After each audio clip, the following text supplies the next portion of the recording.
আমি অফিস থেকে ফেরার পথে হঠাৎ লক্ষ্য করলাম আমার প্রাক্তন বয়ফ্রেন্ড বাবু একটা স্কুলের বাচ্চা নিয়ে হেঁটে আসছে। তাকে দেখে আমি থমকে দাঁড়ালাম। দেখলাম সে বাচ্চাটার সাথে কথা বলতে বলতে আমার দিকে এগিয়ে আসছে। যার সাথে আমার 8 বছর আগে ব্রেকআপ হয়েছিল সেই বাবু। ভাগ্যিস আমি বোরখা এবং হিজাব পরা ছিলাম, না হলে নিশ্চয়ই বাবু আমাকে চিনে ফেলতো। আমি বুঝতে পারলাম এটা বাবুরই মেয়ে হবে হয়তো। এই 8 বছরে আমি বাবুর নাম্বারে অনেকবার কল দিয়েছিলাম, কিন্তু তার মোবাইল অফ থাকার কারণে তার সাথে যোগাযোগ হয়নি। বাবু যখন আমাকে পাশ কেটে যাচ্ছিল তখন তার শরীরের সেই চিরচেনা ঘ্রাণটা আমার নাকে এসে লাগলো। সেই ঘ্রাণে আমি যেন 8 বছর আগের সেই বাবুর কাছে ফিরে গেলাম। কতক্ষণ এভাবে বুকের সাথে মাথা লাগিয়ে বসে থাকবে? এটা পার্ক নয়, এটা একটা রেস্টুরেন্ট। ওঠো। আমি আর বাবু রেস্টুরেন্টে বসেছিলাম। আমি তার বুকে মাথা রেখে চুপ করে বসেছিলাম। আমি মাথা তুলে বললাম, তোমার গায়ের ঘ্রাণটা খুব মজা লাগে, পুরুষ পুরুষ গন্ধ আছে, যে ঘ্রাণটা আমাকে পাগল করে দেয়। তাই আমি তোমার বুকে মাথা রেখে সেই ঘ্রাণটা নিচ্ছিলাম। আরে বাবা, এতক্ষণ ধরে এখানে বসে থাকলে রেস্টুরেন্টের মালিক এসে ঘাট ধরে তুলে দিবে না। এই রেস্টুরেন্টে 1 টাকার জিনিস 10 টাকায় বিক্রি করে, কারণ এখানে যারা আসে বেশিরভাগই প্রেমিক প্রেমিকা। ওরা নাস্তা খাওয়ার নাম করে একজন আর একজনের সাথে হ্যাং আউট করে, যেমনটা আমি তোমার সাথে করছি। প্রয়োজনে আবার নাস্তা অর্ডার করব। আমি আরো 1 ঘন্টা তোমার বুকে মাথা রেখে তোমার সেই ঘ্রাণটা নিতে চাই। আচ্ছা বাবা, বিয়ের পরে কি এই ঘ্রাণটা নিতে পারবে না? ওর মুখে সেদিন বিয়ের কথা শুনে আমার হঠাৎ মনে পড়ে গেল আমার মামার কথা। মুহূর্তে আমার মনটা খারাপ হয়ে গেল। আমাকে মন খারাপ করে থাকতে দেখে বাবু বলল, কি ব্যাপার, শরতের আকাশে হঠাৎ কালো মেঘের আভাস কেন দেখা যাচ্ছে? বাবু, মামা বাবাকে ফোন করেছিল। কেন? মামার হাতে নাকি ভালো একটা পাত্র আছে, ছেলে অনেক পয়সাওয়ালা এবং ভালো একটা চাকরিও করে ফেলো। বাবুর মুখে করে ফেলো শব্দটা শুনে আমার বুকের ভেতর সেদিন মোচড় দিয়ে উঠেছিল। কি বললে বাবু? তোমার সাথে প্রেম করে অন্য ছেলেকে বিয়ে করব? মোটেও না। এই ভা শুধু জীবনে মরণে তোমাকেই চায়। আমি তো এখনো বেকার, তাছাড়া গরিবের ছেলে। এই মুহূর্তে তোমাকে আমার বিয়ে করা কখনোই সম্ভব না। তুমি তো চাকরির চেষ্টা করছো, আজ না হোক কাল তোমার একটা ভালো চাকরি হবে, সে বিশ্বাস আমার আছে। সেদিনের বিশ্বাসটা সত্য হলো সেটা বুঝতে পারলাম আজকের বাবুর পোশাক আশাক দেখে। নিশ্চয়ই সে ভালো কোনো চাকরি করে। হঠাৎ আমি সজ্ঞান ফিরে পেয়ে পেছন ফিরে দেখি বাবু ছোট্ট মেয়েটিকে নিয়ে হেঁটে অনেক দূর চলে গেছে। নিশ্চয়ই আবাসিকের কোথাও সে বউ বাচ্চা নিয়ে থাকে। সে কোন বিল্ডিং এ থাকে সেটা আমার দেখতে হবে। তাই বাবুর পেছন পেছন হাঁটা শুরু করলাম। একটু আসার পর দেখলাম বাবু একটা বিল্ডিং এ ঢুকে যাচ্ছে। দারোয়ান তাকে সেলুট দিচ্ছে। দেখলাম বাবু দারোয়ানের সাথে কি যেন কথা বলছে। তাই আমি একটু আড়ালে দাঁড়িয়ে অপেক্ষা করছি, কারণ এই মুহূর্তে আমার বাবুর সামনে যাওয়া উচিত হবে না। আমি জানি বাবু এখনো আমাকে ক্ষমা করেনি। যদি ক্ষমা করত তাহলে নিশ্চয়ই সে আমাকে একটা কল দিত। তার মোবাইলের সিম পাল্টে গেছে, কিন্তু আমি তো আমার মোবাইলের সিম আগেরটাই রেখে দিয়েছি। সে আমাকে ক্ষমা না করার অনেকগুলো কারণ আছে। যদিও বা আমি বাবুকে প্রচন্ড ভালোবাসতাম, কিন্তু আমার সেই ভালোবাসা ফিকে হয়ে গেছিল মুন্নাকে দেখার পর। আমার মামা সাইফুল ইসলাম ওনার পছন্দের পাত্র মুন্না এবং তার মাকে নিয়ে আমাদের বাসার ড্রয়িং রুমে বসে আছেন। বাবা ড্রয়িং রুমে প্রবেশ করার সাথে সাথে সাইফুল মামা বলল, দুলা ভাই আসসালামু আলাইকুম। আমার বাবা সালামের জবাব দিয়ে একটা সোফায় বসলেন। মামা আবারও বললেন, দুলা ভাই এই হচ্ছে মুন্নার মা, আর এই হচ্ছে পাত্র মুন্না।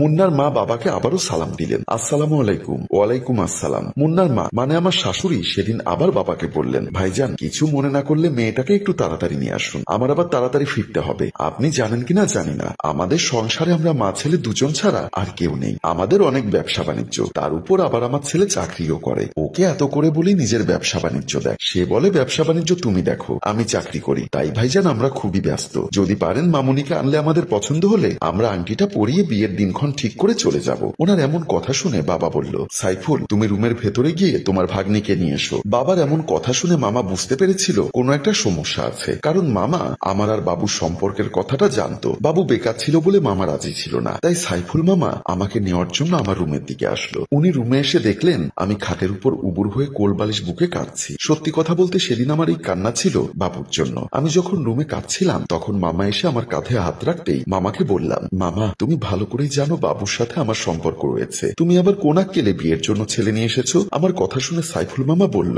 শোন রে মা, সব বাবা মা তার সন্তানের ভালো চায়। আমার বোন যেহেতু বেঁচে নেই তাই তোর উপর আমারও একটা দায়িত্ব রয়েছে। একজন মামা হিসাবে তার একমাত্র ভাগ্নিকে কোনো বেকারের হাতে তুলে দিতে পারি না। মামা বাবু কিন্তু মাস্টার্স পাশ করা একটা ছেলে। আজ সে বেকার হতে পারে, কাল সে ভালো কোনো চাকরি পাবে, সেটা আমি নিশ্চিত। ভালো চাকরি পেতে পারে, আবার নাও তো পেতে পারে। তাই একজন মামা হিসাবে তোকে অনিশ্চিত ভবিষ্যতে ঠেলে দিতে পারি না। আমার কথাটা শোন মা, প্রেম ভালোবাসা হচ্ছে মিথ্যা আবেগ। এই আবেগে গা ভাসিয়ে তোর জীবনটা শেষ করে দিস না মা। আমি যে ছেলেটিকে নিয়ে এসেছি তুই একটিবার সেই ছেলের সামনে এসে দেখ। তোর যদি পছন্দ না হয় আমি জোর করবো না। আর তাছাড়া ছেলেটির সংসারে কোনো ঝামেলা নেই। ওরা মা ছেলে দুজন ছাড়া ওদের সংসারে আর কেউ নেই। তুই তোর নিজের মতো করে সংসারটা গুছিয়ে নিতে পারবি। এর চেয়ে বড় কথা হচ্ছে ওদের টাকা পয়সার কোনো অভাব নেই। তুই অনেক সুখে থাকবি রে মা। সেদিন মামাকে আমি অনেক বোঝানোর পরেও মামা বারবার ছেলেটাকে দেখার জন্য আমাকে জোর করতে লাগলো। শেষ পর্যন্ত মামার জোড়াজুড়িতে আমি এক নজর নজর দেখার জন্য মামার সাথে ড্রয়িং রুমে গেলাম। ড্রয়িং রুমে এসে আমি সবার উদ্দেশ্যে সালাম দিলাম, আসসালামু আলাইকুম। আমার শাশুড়ি সহ সবাই সালামের জবাব দিলেন। আমার শাশুড়ি বললেন, ওয়ালাইকুম আসসালাম, বসো মা। তারপর উনি এক নজর আমার চেহারার দিকে তাকিয়ে বললেন, মাশাআল্লাহ,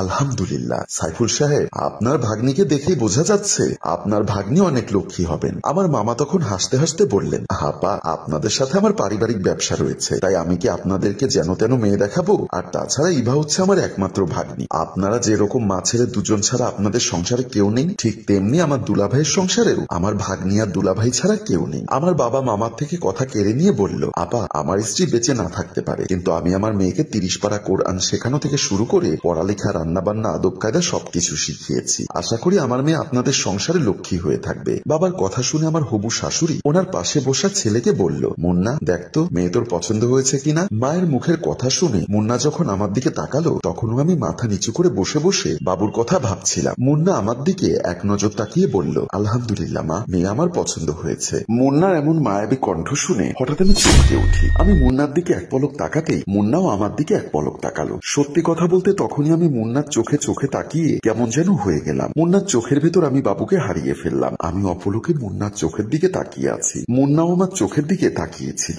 সেদিন আমি বুঝতে পেরেছিলাম মুন্নার চোখের বানে বাবুর ভালোবাসা হারিয়ে যাচ্ছিল। এখানে শুধু যে মুন্না খুব বেশি স্মার্ট বা হাইফাই সুদর্শন ছেলে বলে আমি বাবুকে ভুলে যাচ্ছি তা কিন্তু না। মুন্নারা সলভেন্ট ফ্যামিলি, অনেক টাকা পয়সার মালিক। সে বিষয়টাও হয়তোবা আমার মন থেকে বাবুকে দূরে সরিয়ে দিচ্ছিল। নিশ্চিত ভবিষ্যৎ কে না চায়। সেদিন আমি বুঝতে পেরেছিলাম মানুষ অনেক দিনের ভালোবাসা কেন এক নিমেষে ভুলে যায়। বাবুর সাথে আমার এতদিনের প্রেম, কিন্তু তার ভবিষ্যৎ অনিশ্চয়তায় ভরা। এদিকে মুন্না সমাজে প্রতিষ্ঠিত একজন মানুষ, দেখতেও খুব হ্যান্ডসাম, টাকা পয়সারও কমতি নেই, তাই তার ভবিষ্যৎ সুন্দর। এক ধরনের লোভের বশে আমি মুন্নাকে ভুলে যেতে লাগলাম। আমি যখন কথাগুলো ভাবছিলাম ততক্ষণে বাবা মামারা মিলে আমার বিয়ের পাকাপাকি কথা বলে ফেলে। একটা সময় গিয়ে ছেলের মা আমাকে আংটি পরিয়ে দেয়। কেন জানি এক অদৃশ্য শক্তির কারণে আমি ওনাকে বাধা দিতে পারছিলাম না। ওনার যে আংটিটা হাতে পড়ার সাথে সাথে আমার কেমন জানি বাবু অচেনা হয়ে যেতে লাগলো। আর এর কিছুদিন পরে আমার সাথে মুন্নার বিয়েটা হয়ে যায়। আমি যখন আড়ালে দাঁড়িয়ে কথাগুলো ভাবছিলাম ততক্ষণে দেখলাম বাবু দারোয়ানের সাথে কথা বলা শেষ করে বিল্ডিং এর ভেতরে ঢুকে গেল। আমি আড়াল থেকে দারোয়ানের সামনে গেলাম। আমাকে দেখে দারোয়ান বাধা দিয়ে বলল, এই যে ম্যাডাম, দাঁড়ান, এটা পাবলিক মার্কেট নয়, বলা নেই কয়া নেই হুট করে ঢুকে যাবেন। কয় নাম্বার ফ্ল্যাটে যাবেন, কার কাছে যাবেন আগে বলে যান। ভাই, আমি এই বিল্ডিং এ একটা বাসা ভাড়া চাচ্ছি। আমার মুখে এমন কথা শুনে দারোয়ান আমাকে পা থেকে মাথা পর্যন্ত দেখতে লাগলেন। তার এমন অদ্ভুত চাহনি দেখে আমি বললাম, আপনি এভাবে কি দেখছেন?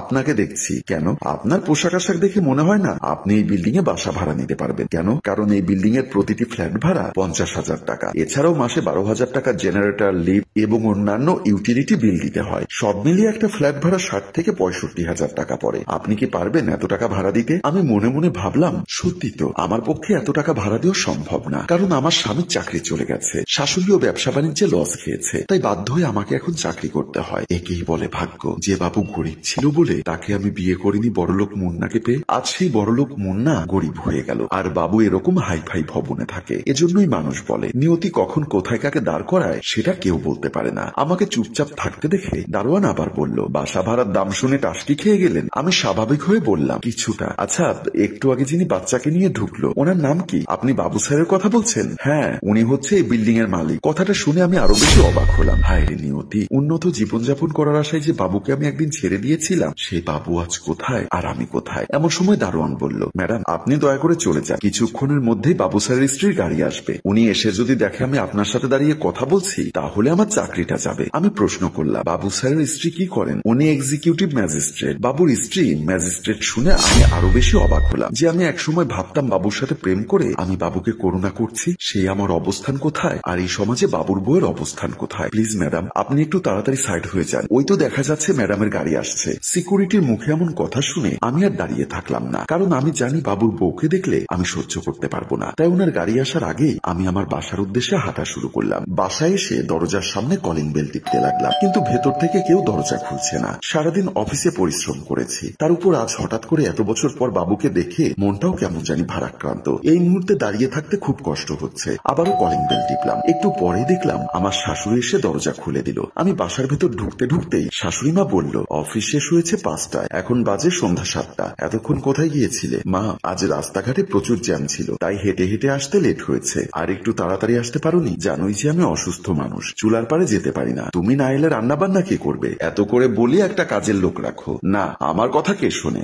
মা, আপনার ছেলে বেকার, আমার এক প্রকার ইনকামের সংসার চলে। চলে, যে টাকা বেতন পাই ওই টাকা দিয়ে সংসার চালাতে হিমশিম খাচ্ছি, কাজের বুয়ার বেতন দিব কিভাবে? আমার কথা শুনে শাশুড়ি বলল, তোমাকে বিয়ে করানোর পর থেকে আমাদের অধঃপতন শুরু হয়েছে, কোন অলক্ষণে যে তোমার মতো মেয়েকে ছেলের বউ করে আনলাম বলে উনি চলে গেলেন। শাশুড়ি মায়ের এমন আচরণে আমার আবার বাবুর কথা মনে করিয়ে দিল। ভবিষ্যৎ নির্ভরতার কথা চিন্তা করে ভালোবাসার মানুষকে ত্যাগ করে পয়সাওয়ালা ছেলেকে বিয়ে করে আজ আমার এই অবস্থান। কপালের দোষ কাকে দিব? তাই নিজের রুমের দিকে চলে গেলাম। নিজের রুমে এসে দেখি মুন্না শুয়ে আছে। আমাকে দেখে বলল, অফিস থেকে আসতে এতক্ষণ লেট করলে কেন? লাঙ্গের সাথে দেখা করতে গেছিলে? মুন্নার মুখে এমন কথা শুনে একটু মৃদু হাসলাম। এটা সে প্রতিদিনই বলে। এত করে চেষ্টা করি ওর মনের মতো করে চলতে, সংসারটা সুখে রাখার জন্য রাত দিন খেটে যাচ্ছি, অথচ বাসায় এসে যখন স্বামী এবং শাশুড়ির মুখে এসব কথা শুনি তখনই মন বলে নিজের দোষে এবং লোভে ভালোবাসার মানুষকে ছেড়ে আত্মীয় স্বজনের কথা মতো ভালো ছেলেকে বিয়ে করে আজ আমার এই গতি। তার কথার জবাব দিচ্ছি না বলে সে একাধারে বকে যাচ্ছে, আর আমি আমার পোশাক চেঞ্জ করতে লাগলাম। Hello viewers,